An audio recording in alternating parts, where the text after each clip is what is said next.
One, the boy who wouldn't let go. He raised his fist in the middle of my street, and I still don't know how he found where I lived. There are some people you meet who leave no mark when they pass you in the hallway. They blend in. They're polite. They don't speak unless spoken to. They never raise their voice. They never cause trouble. And maybe that's why no one noticed anything was wrong. When Daniel Clark transferred into Harrison Middle School during the fall of my 7th grade year, no one paid much attention. He was quiet, respectful, sat in the back of every class, a little too proper for 13 maybe. He wore crisp button-up shirts and always had his assignments done early. Teachers liked him. Substitutes always mispronounced his last name. But to the rest of us, he was just there, until he wasn't. It started with the seating chart in English class. I was assigned the desk beside him. At first it was like sitting beside a ghost. He wouldn't say a word, just scribbled in the margins of his notebook and stared out the window. But over time he began talking. Small things at first, homework questions. Did you get the vocabulary list? Are we supposed to write this in cursive? Eventually it turned into full conversations about books, music. He asked what I thought about The Outsiders, said he liked Jani the best, said he felt invisible too. It wasn't weird. Not at first. I thought he was just trying to make a friend. He asked for my number after a group project. I gave it to him without thinking. Everyone was on GroupMe or WhatsApp by then. It didn't feel like a big deal. The first messages were fine. Homework reminders, memes, occasional random questions about school. Then it changed. He started texting more often, late at night. Paragraphs about how he didn't understand why no one ever invited him to birthday parties. How he felt people just used him. I didn't know what to say. I told him to talk to the counselor. He said he'd rather talk to me. Then, one Thursday, he asked me to go out with him. I said no. I wasn't mean about it, I just said I wasn't ready to date anyone. That I thought we were better off as friends. He read the message, didn't respond. And the next day, everything shifted. I saw him in the cafeteria. He didn't look at me, didn't speak. He started switching seats in every class. If I walked into a room, he walked out. I figured he was embarrassed. But then, the messages started again. Except they weren't coming to me. They were about me. It began with a trip to the head office. The assistant principal said I needed to speak to Mr. Feldman, the dean. I didn't think much of it. Assumed it was about my late science project. But when I sat down, he looked serious. Hands folded, voice flat. We've received reports that you've been sending threatening messages to 2 students, Jason and Maya. I laughed. I thought he was joking. But then he slid a paper across the desk. Screenshots, dozens of them. Texts from a number that looked like mine, calling people names, telling them to transfer schools, to watch their backs. It wasn't me. I told him the screenshots were fake. He didn't say anything, just tapped a pen on the desk. You have 24 hours to prove it, he said. If we can't clear this up, it will result in a 2-week suspension. I left that room with my heart in my throat. I'd never even talked to Jason or Maya outside of class. I didn't even have their numbers. At lunch, I walked straight to their table. They looked confused when I showed them the screenshots. Jason said, "Why would you send this stuff? You barely even talk to us." Maya was quiet. Then she looked closer. "These aren't even from her number," she said. We went back to the office together. They pulled up their real message threads. Nothing matched. The dean looked at me, then at the others, and finally he nodded. "I believe you." That night I got an email. Daniel had been suspended for creating a fake account using my number and sending messages to classmates trying to get me in trouble. I thought it was over, but it wasn't. The next weekend I walked home from ballet. It was raining. The streetlights buzzed. I turned the corner toward my building and stopped. Daniel was standing across the street. No umbrella, no coat, just staring at me. I didn't even have to ask how he found me. He must have followed me from school. When I asked why he was there, he clenched his fists. "You think you can just ignore me?" he said. "You think I didn't plan this?" I stepped back. My hands shook, but I kept my voice steady. "You lied about me. You followed me. You need help." He took a step toward me, then another, and then he raised his fist. I ran, straight to my building. Past the doorman, didn't stop until I was inside the elevator. The next morning I didn't have to say a word. My mom had already emailed the school. They checked security footage, confirmed he had been near my block. By Monday afternoon they expelled him. But here's the thing. That wasn't the end. It never really is. Because long after the door closed, long after his name was removed from the school system, I still checked over my shoulder every time I walked home. His file was closed. But the feeling he left behind wasn't. And sometimes, the scariest people aren't the loudest. They're the ones who sit just close enough to go unnoticed until they decide they want more. I gave my dead friend a ride. It started with something so ordinary and you wouldn't give it a second thought. A cracked highway. The cold hum of tires against pavement. A town in the rear view that hadn't changed in 20 years. I had landed in Oregon the night before. Hudson Grove. A place small enough to forget if you blink too long. But when you grow up there, it's like the dust gets into your bones. You don't escape it. You just outgrow it. The reunion was in 2 days. I'd flown in early, part nostalgia, part guilt. I hadn't seen most of them since graduation. Some had married, some had disappeared into jobs in cities and lives that no longer looked anything like high school. And then, there were the ones we lost. I thought I remembered all of them. I was wrong. It was late afternoon when I took the long route into town. The GPS didn't recommend it, but I wanted to see the countryside. I always liked the way the light broke through those trees like it was trying to hold on. That's when I saw him, just standing on the edge of the road like he'd been waiting. At first, I didn't even slow down. I thought it was a stranger, maybe someone with car trouble. Then I looked again, and the shape of his face hit me like a stone in the chest. It was Miles Carter. We were inseparable in junior year. Same English class, same music taste. He used to borrow my jacket and never give it back. I pulled over, rolled down the window. He smiled, same crooked grin, same faded flannel he used to wear. "Need a lift?" He nodded and got in, and that's when it got strange. Not what he said, what he didn't. We started talking, slow at first. He asked if I still listened to the Replacements. I asked if he still played guitar. He said he'd picked it back up, recently. But something about his voice didn't feel right, like it was slightly out of sync, like hearing an old cassette with the timing just a little off. I told myself I was just tired. We drove for about 15 minutes, just catching up. And then, just before we hit town, he turned and said, "You ever think about the people we forget too quickly?" I said, "Yeah, I do." He nodded, stared out the window. Then he asked me to drop him near the old water tower. It was a weird spot, but I didn't ask why. He got out, didn't say goodbye, just looked back at the car for a moment, like he wanted to say something but changed his mind. I watched him walk down a gravel path and disappear into the trees. That night at the reunion, I brought him up casually, just assuming everyone else had seen him too. I shouldn't have. The table fell quiet. It was Becky, the yearbook photographer, who spoke first. "Miles?" I nodded. She stared at me. "Are you joking?" "No. Why?" She looked around the table, then leaned in. "He died. 9 years ago. Car accident. Just outside town. I thought she was messing with me. I laughed. She didn't. He crashed on the West Bend curve. It was raining. He died instantly. We had a memorial at school.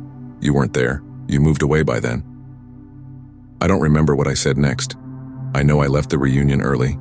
I barely made it back to the hotel room. My hands were shaking so badly I dropped the key card. I didn't sleep.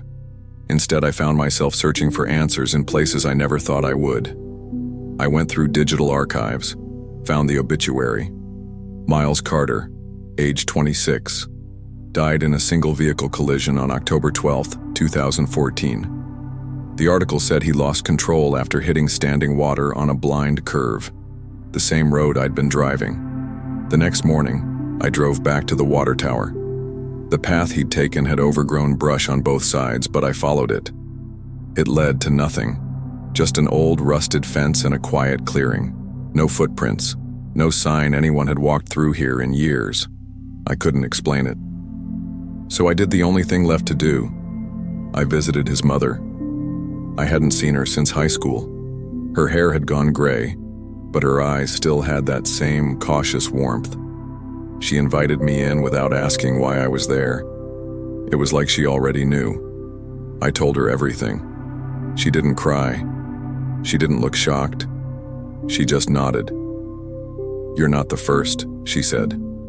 "People see him. Sometimes on that road, sometimes near the house.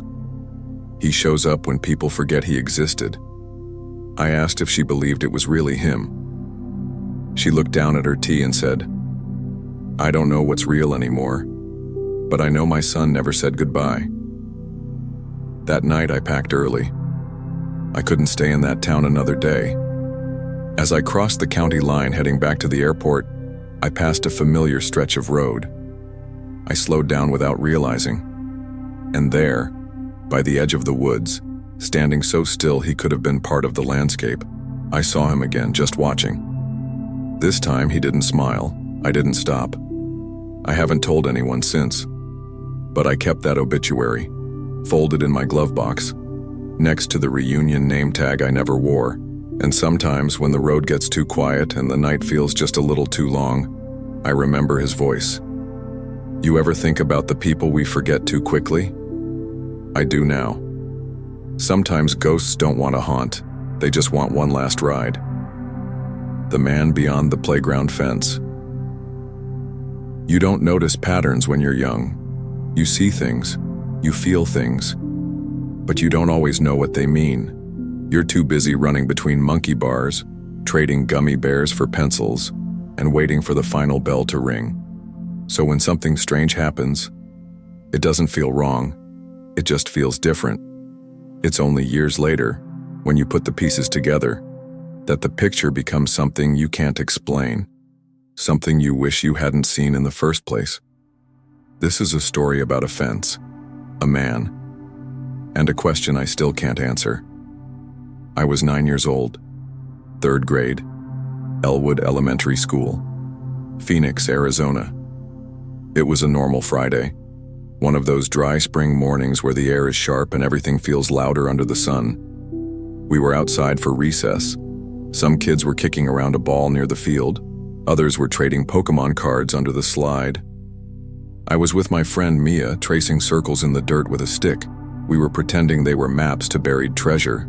That's when I saw him. At first, I didn't think anything of it. There was a long black fence that ran along the back of our playground. Behind it, just a narrow strip of gravel, then the sidewalk, then the street. It wasn't unusual to see people walking by, but this man wasn't walking. He was standing still, just beyond the fence, on the sidewalk, wearing a suit. It was too formal for the weather. Black jacket, gray slacks, buttoned all the way up. His hair was gray and wild, his skin pale like he hadn't been in the sun for a long time. And he was pacing, slowly. No phone, no bag. Just his hands clasped behind his back, like he was thinking about something serious. 10 steps one way. Pause. 10 steps back. Again and again. But what I remember most, what stayed in my head long after the school, the teachers, even the playground itself were gone, was that he never looked at anything. Not the cars, not the trees, not the school, except once. At me, just for a moment. And even then, it wasn't a glance. It was like he already knew I was watching. I told Mia. She looked, But by then, he was gone. That night I told my mom. She said maybe he was a teacher from another school or someone waiting for a ride. Probably nothing, she said. And for a while I believed her. Until it happened again. A week later, same man, same clothes, same pacing. But this time, he was outside my house, across the street, standing by a stop sign. I was in the kitchen eating cereal, looked out the window. There he was. He didn't move, didn't wave, didn't even glance up. Just stood there. I told my dad. He stepped out onto the porch, looked around. But the man was gone. Probably just waiting for a bus, he said. But our street didn't have a bus stop. That night I barely slept. And the next morning, it got worse. I was waiting at the corner for the school bus alone. The sun was barely up. The neighborhood was quiet, like it was holding its breath. Then I saw it. The same suit, same gray hair, standing by a parked sedan about 20 yards down the road. Engine off, lights off, just standing, watching me. No expression, no movement, just eyes. I froze. My instinct told me not to run, not to speak. Just stay still. After a minute, the bus came. I got on, sat in the middle away from the windows, and that was the last time I saw him. I told my teacher. She asked if I'd had bad dreams lately. I told my parents.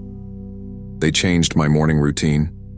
My dad drove me to school for the next 2 weeks. Eventually, life moved on. The fence was replaced a year later with a concrete wall. We moved out of the neighborhood when I was in 6th grade, but I never forgot his face. And to this day, I still don't know what he wanted. There's no dramatic ending, no police report, no explanation, just moments burned into memory. And that fence. Every time I pass a playground now, I check the perimeter. I don't mean to. It just happens. Looking for a man who may not have existed, but if he did, he wasn't lost. He wasn't confused, and he wasn't waiting for a ride. He was looking for something. Maybe he found it, maybe he didn't. But I never saw him again, and I still look behind fences. I never saw him. The woman upstairs wasn't alive.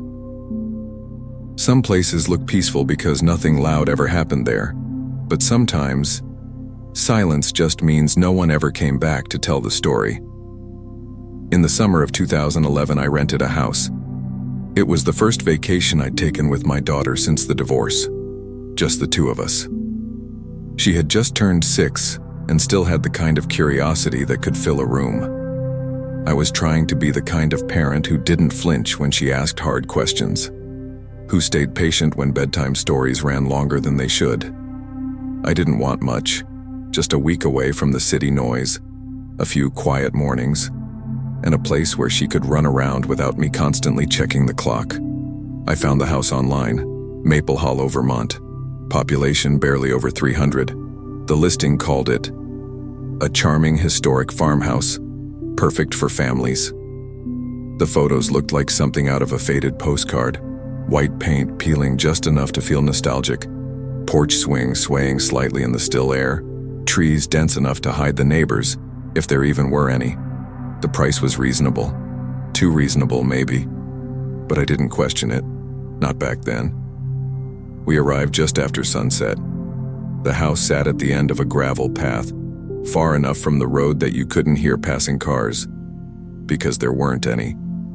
Ellie, my daughter, ran to the swing before I'd even killed the engine. She loved it. Said it smelled like old wood and something sweet. I told her it was probably the trees. That first night, I cooked spaghetti. We ate at the small round table in the kitchen.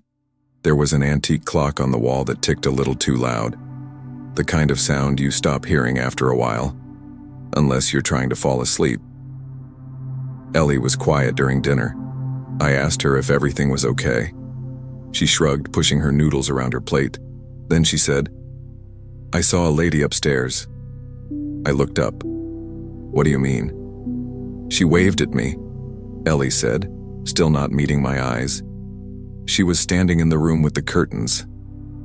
I tried not to overreact. I told myself it was probably a reflection. Maybe her own, maybe mine, or maybe she was just playing around. Maybe it was a shadow, I said gently. Old houses have funny windows.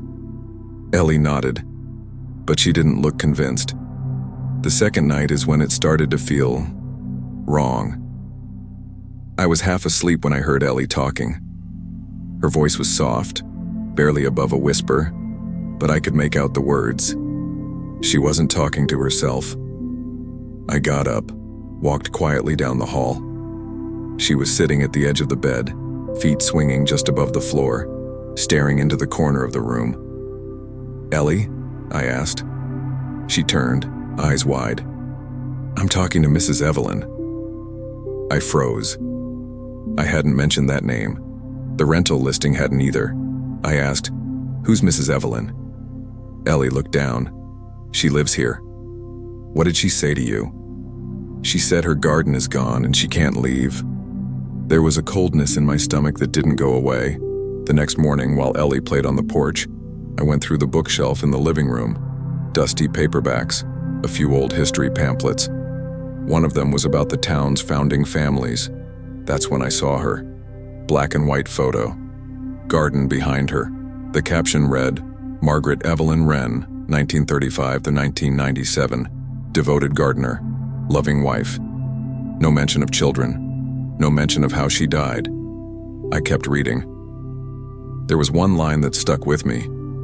Her husband remained in the house until his passing in 2004. Some say she never left. I didn't tell Ellie. I didn't know how. That night I let her sleep in my room. She didn't ask why. Around 3:12 a.m., I woke up suddenly. Not from a sound, but from a feeling. Ellie wasn't in bed. I found her standing at the upstairs window. "What are you doing?" I whispered. "She's outside now," Ellie said. "She's pointing at something." I looked, but all I saw was the swing, still swaying in the breeze. We left before sunrise. I didn't pack carefully, I didn't clean the dishes. I just loaded the car and got out. When we got home, I emailed the rental owner, asking if anyone had mentioned strange things before. I never got a reply. A few days later, I called the local police station just to ask. I didn't expect much. The officer paused when I mentioned Margaret Evelyn Wren. There had been rumors, whispers, nothing ever proven. But in 2006, a local contractor discovered a patch of disturbed earth behind the house. They found some of her belongings buried under it. A brooch, a glove, an old garden spade with her initials carved in the handle. No charges were ever filed. The house changed hands quietly, again and again. I don't know what Ellie saw. I don't know who she spoke to. But I know the name, Evelyn Wren, was never said out loud until after we left. And I know that swing still moves in my dreams. Sometimes I hear ticking, louder than it should be, like an old clock trying to remind me of something. I still have the photo, the one from the pamphlet, and every so often when Ellie's asleep, I pull it out and ask myself the same question. If someone is forgotten for long enough, do they wait quietly, or do they find someone else to remember them? She said her garden is gone, and she can't leave. The man who targeted me at work. You think when something bad happens, it'll happen fast, that it'll come out of nowhere, that there'll be warning signs, that you'll know. But that's not always how it works. Sometimes it starts in the most ordinary place, doing something you've done 100 times before. For me, that place was a grocery store. In the summer of 2021, I went back to a job I hadn't worked since college. It was supposed to be temporary, just a few months to reset things, pay off some bills, help my mom after her surgery, get out of the apartment I could no longer afford. The store was the same as I remembered. Same beige tiles, same flickering light near aisle 3. Same manager who still wore clip-on ties and thought we all wanted to hear his weekend stories. It was the kind of place that stayed open too late, where nothing ever really happened, until it did. That night started like any other. It was a Saturday. The kind where the heat felt like it was sticking to your ribs. I clocked in at 3 p.m. My shift was scheduled to end at 10 Mangog. 7 hours of ringing up groceries, bagging cold cuts, and pretending not to hear the screaming toddler 2 registers down. Around 6:30, something strange happened. A woman came in with 3 kids and a dog. Small, the kind that fits in a tote bag. She didn't seem nervous, but there was something off about how she kept looking over her shoulder. My manager at the time, let's call her Diane, asked the woman politely if she could keep the dog in the bag while shopping. Health code rules. The woman nodded, smiled too wide, and kept walking. 5 minutes later, I heard yelling near the office. By the time I got back to my register, one of the kids had run out of the store. Another was crying. The mother was shouting that we'd stolen something from her bag. Security footage would later show she'd slipped bottles of rubbing alcohol, small travel-sized lotions, and pills into the dog's carrier, all from aisle 1. The police were never called. Diane said it wasn't worth the trouble. The woman left. Nothing was stolen technically, but that wasn't the end. At 8:03 p.m., I was working solo at the front register. Everyone else was restocking or closing out departments. That's when he walked in.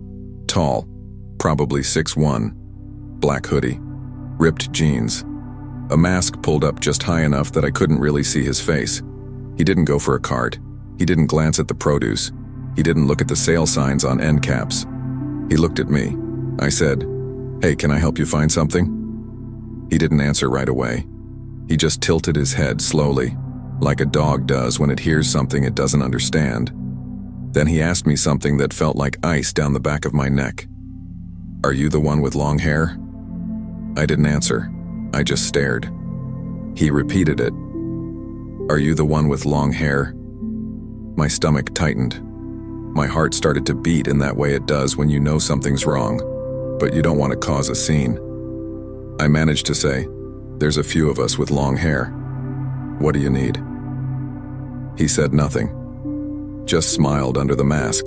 That's when Diane came up from behind me.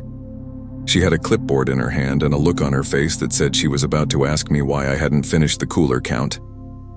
I didn't let her speak. I whispered, "That man's bothering me." Her face changed instantly. She stepped around the counter and stood between us. "Can I help you, sir?" He laughed, not loud, but loud enough. Then he pointed at me and said, He's the one that told on them." And then he grabbed a steak off the display fridge and ran. It happened so fast I didn't move. Diane shouted. Another employee chased him halfway down the parking lot, but he was gone. We locked the doors after that, finished the shift behind glass and silence. I never found out if he had a weapon. We filed a report. Management said we handled it correctly. They posted a reminder about security procedures on the break room bulletin board. No one really talked about it after that, but I kept thinking about what he said. He's the one that told on them. As if it was personal, as if I'd interfered with something I was never supposed to notice. I worked the rest of that summer, finished my contract, moved 2 cities over, but I've never worked a register again. And even now, 2 years later, when I go to the grocery store, I find myself checking the reflection in the freezer doors, just in case someone's watching, just in case I see him again. I don't know if he was looking for revenge, or if he mistook me for someone else. But I know one thing, he wasn't there to shop. He's the one that told on them. Something held my hand in the dark. I don't think I was hiding from anything important, not in the way people mean it. It wasn't the result of trauma or some big emotional moment. I was just a kid, and sometimes kids just want to disappear for a little while. I was 10, maybe 11. It was a Thursday sometime in February, cold enough that the house felt quieter, the kind of cold that makes floorboards creak for no reason, and windows hum even when they're shut tight. I'd gotten into some argument with my father, nothing major. I don't even remember what it was about.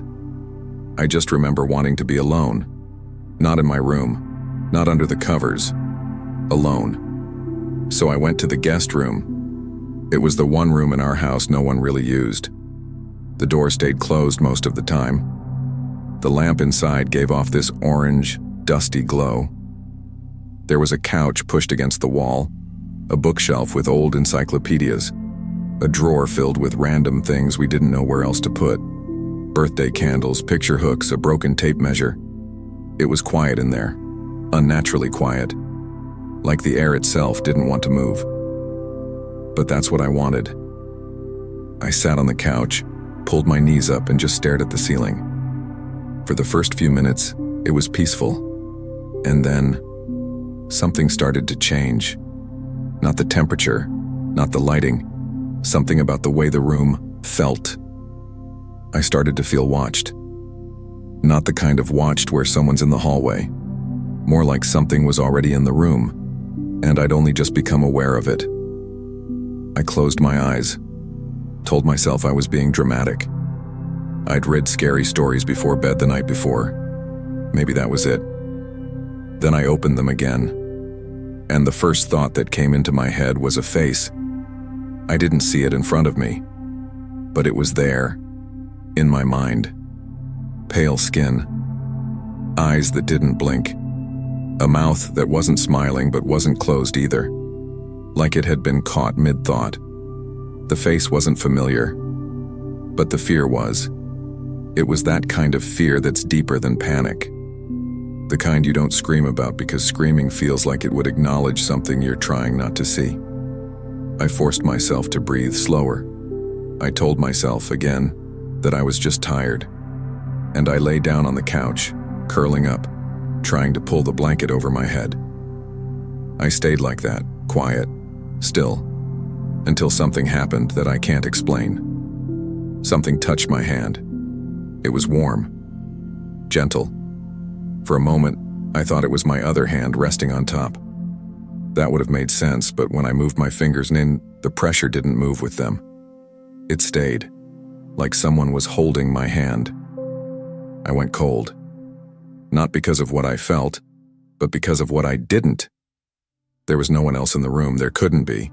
I pulled my hand away so fast it knocked the blanket onto the floor. I sat up. No one was there. I scanned the room. No movement, no shadow, no door creaking shut. Just silence. I stood up and backed toward the hallway. And in that one moment before I stepped into the light, I looked back at the couch. I don't know what I was expecting. Maybe an impression in the cushion. Maybe nothing. But I swear the lamp flickered. Just once.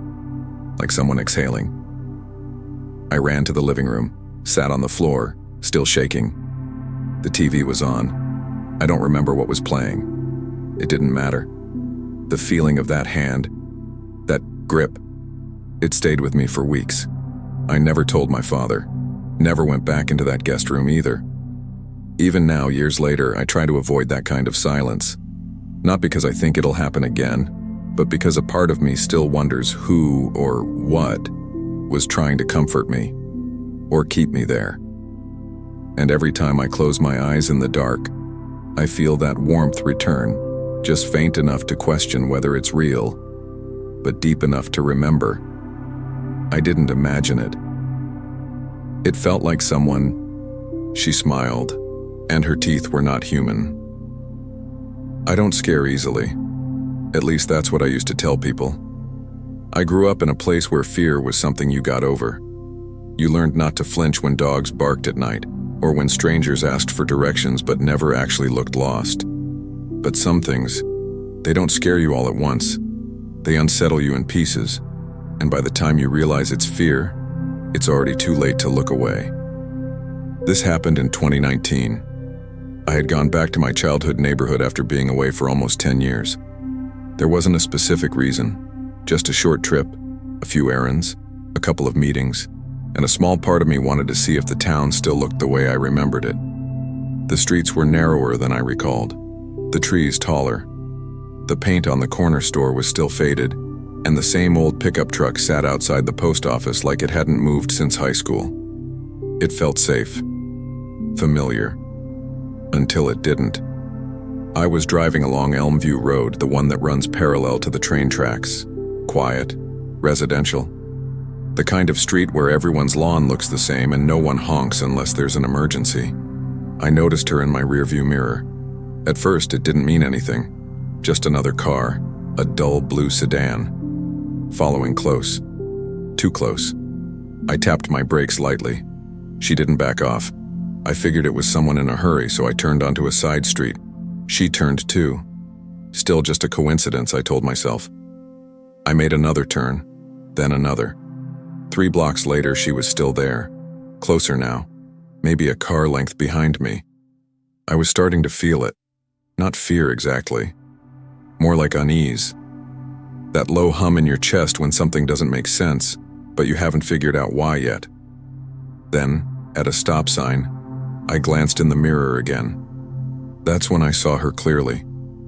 She looked like someone's grandmother. Gray hair pulled back, simple coat, both hands on the steering wheel. But she wasn't blinking. She wasn't looking at the road. She was looking at me. And then she smiled. Not a gentle smile. Not tired or polite. This smile was wrong, because her teeth weren't normal. They were long, thin, pointed. Not like fangs. Not exaggerated. Just too many. And too sharp. I blinked, thinking maybe it was a reflection. Something catching the light weird through the windshield. But when I looked again, her smile hadn't changed. It was like her mouth wasn't designed for anything else. I turned onto a main road, hoping to lose her in traffic. For a moment I thought I had. But 2 blocks later she was back. Same distance, same speed, same eyes that didn't move. I turned onto my old street, pulled over near the curb in front of the house I used to live in. It was boarded up now, empty, abandoned. I stepped out of the car just to breathe. And that's when her sedan crawled past. She didn't stop, she didn't wave. But she turned her head, and she smiled again. Wider this time. Like she wanted me to see, like she was proud of it. She turned the corner and disappeared. I stood there trying to convince myself I'd imagined it. I told myself it was a dental condition, or a trick of light. Or maybe I was tired. But the feeling stayed. An hour later, I stopped at a gas station before getting back on the highway. While I filled the tank, I scanned the lot. Nothing unusual. But then, reflected in the glass of the convenience store window, she was there, across the street, standing next to a vending machine, not moving, just watching. I didn't wait to see what would happen next. I drove until the tank was nearly empty again. And when I got home, I told myself something I've never fully believed. That it was nothing. That I imagined it. That fear makes ordinary things look strange if you let it. But deep down, I know what I saw. And I know how it felt. Because it wasn't just the smile. It was the fact that she never stopped watching me. And I haven't stopped watching for her. I told myself it was nothing, but I still see her teeth when I close my eyes. The job that stole everything. There's a kind of loss that doesn't announce itself. No sound, no flash. It's not a car crash or a fire or a scream in the night. It happens quietly. You check your email, you answer a phone call, and somewhere between a promise and a signature, everything shifts. This happened to me in 2022. It started with a job offer, or what I thought was a job offer. Back then, I was working part-time at a shipping center. Minimum wage, no benefits. Hours that changed every week. My wife was recovering from back surgery. We had a toddler at home. Rent had gone up twice in 1 year. I wasn't looking for luxury, just relief. Something consistent, something remote, something that would let me breathe. Then one day I saw a post on LinkedIn. Proofreading position, remote, flexible hours, 38-hour. It had the name of a company I recognized. A real company. I'd seen their logo on books and stores. Their website looked legit. Reviews looked good. Everything about it felt safe. I clicked apply. Less than 48 hours later, I got an email. The subject line read, "Congratulations, interview invitation." It was signed by someone named Alex. We didn't speak.